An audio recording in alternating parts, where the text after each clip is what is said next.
No words can describe the beauty, power, and heroism of parenthood. On the other hand, for some, it is sad.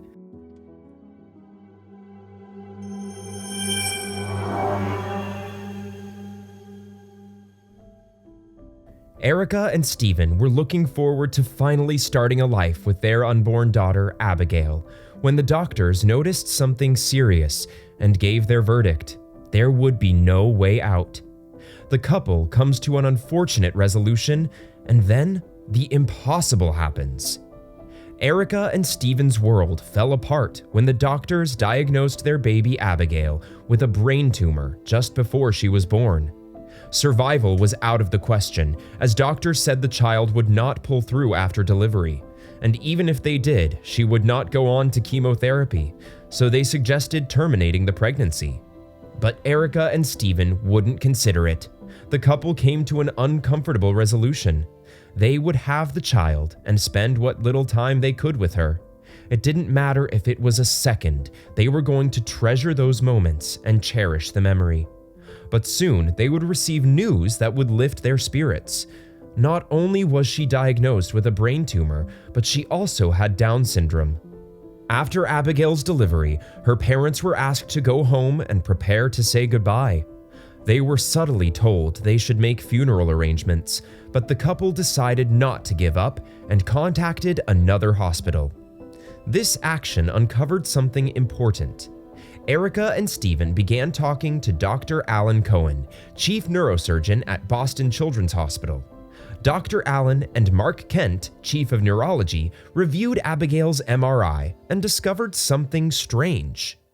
To the duo, the tumor in Abigail's head did not appear malignant. Dr. Allen went ahead to speak on the phone and told them that he believed there was not enough evidence about Abigail's diagnosis and that she should not be given a death sentence. After this, the family traveled to Boston for another MRI. Again, the results showed that the tumor was not malignant. This intensified the doctor's claims. Both parents consented to the operation. The next piece of news they received made Erica almost fall backwards. It turned out that Dr. Allen was right. The tumor in Abigail's head was benign. The good news didn't end there. They also believed the tumor would not return. Erica and Stephen excitedly shared the good news with friends and family. It was a story with a very sad beginning and a lovely ending. Like Erica and Stephen, Brandon and Brittany got the rough shock during their 17th week ultrasound. Doctors said their son would not live past birth, and if he did, he would not make it to his first birthday. Get your tissues ready for this story. Here's how the heartwarming story happened. Everything was going well for Brittany and Brandon until it was time for their 17th week ultrasound. It was supposed to be one of the happiest days of their lives, as the scan would also reveal the sex of their baby. But something devastating happened. During the scan, Brittany knew something was wrong when the nurse started acting strangely. She suddenly became quiet, and when she got to the baby's head and was measuring it, she didn't say anything. Although Brittany knew nothing of the result that day, she sensed something unsettling. After the scan, a series of tests were performed, and baby Jackson was diagnosed with spina bifida, a diagnosis that turned out to be incorrect.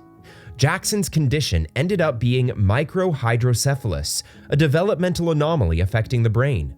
In his case, he was missing 80% of his brain, and the cerebellum was mostly affected. Jackson's doctors believed his brain stopped forming within hours of conception. At 23 weeks, she was advised to terminate the pregnancy. Although they had not yet laid eyes on him, they had come to love their baby very much, and as long as he was there fighting, they were going to do the same. Although doctors thought Jackson would not make it, his parents held out hope, and at 37 weeks, a miracle occurred. The doctors weren't sure he would be born alive, but he let out a weak cry. Although he had a small head and was underdeveloped, everyone thought he was beautiful. Jackson remained in the neonatal intensive care unit for 3.5 weeks. The doctors told Brittany and Brandon that Jackson would not live past his first birthday, so all they had to do was take him home and care for him. Clinging to their hope, the couple returned home with Jackson. It never crossed their minds at the time that they would be able to share more than a year with their son. Time passed, and he turned 1 year old. He had beaten the medicine, defying all odds. As he grew older, he showed everyone that he was a fighter, and when it came to interacting with toys and in therapy, Jackson made significant progress. At first, he had no voluntary movements, but when he turned 2 years old, little Jackson once again survived the impossible. He would always pucker his lips to give kisses, often reaching for his toys. Soon, Jackson's story was published in various media outlets and made headlines. Everyone came to know him as the strong boy with blue eyes and an incredible smile, and he was even nicknamed Jackson Strong for his determination to survive. Jackson's rare condition meant that no one knew what would befall him, and the parents knew he would be gone someday. But when? That day came on April 1st, 2020. Jackson passed away very peacefully and comfortably in North Carolina. He passed away in his father's arms and was surrounded by his family, who provided endless cuddles. He passed away due to the shutdown of his organs. Despite this, he had left a legacy, a hero who was thought to never survive birth, but lived on for another 5 years. There is a miracle behind Jackson's story. We want other families to know that even when there is a dark situation, every life should be celebrated, valued, and cherished, Brandon said in an interview, and I wholeheartedly agree. Another similar story is that of Vanellope Wilkins. Naomi Finley and Tim Wilkins discovered that their baby Vanellope had a very rare disease when she was in her 9th week. No one believed she would pull through, but her story blew everyone's mind. These parents received devastating news when an ultrasound showed that their daughter had ectopia cordis, which is a very rare condition that occurs when the sternum fails to develop. This means that her heart was growing out of her chest. The couple couldn't believe their ears and began to investigate. Naomi's eyes filled with tears when she and her husband discovered that the condition came with so many problems. Doctors were quick to advise the couple to terminate the pregnancy, but that option was not valid. Something else reinforced their decision to hold out. After paying for a blood test, it was discovered that Vanellope did not have any chromosomal abnormalities.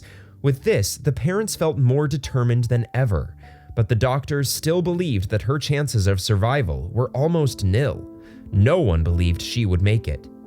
The waiting period was stressful for Naomi. She couldn't help but panic, and it ended up affecting her health. She kept thinking that there was a good chance she would never get to see her baby or hear her cry. But Vanellope was stronger than she gave herself credit for. The time came for the delivery, which was done a few weeks earlier to avoid complications, and because it was a serious case, 50 doctors were present during her birth, including cardiac surgeons, obstetricians, neonatologists, midwives, and anesthesiologists.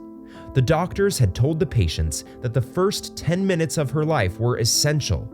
If she could breathe well, then she could enter the operating room. With that, the parents awaited their daughter's fate.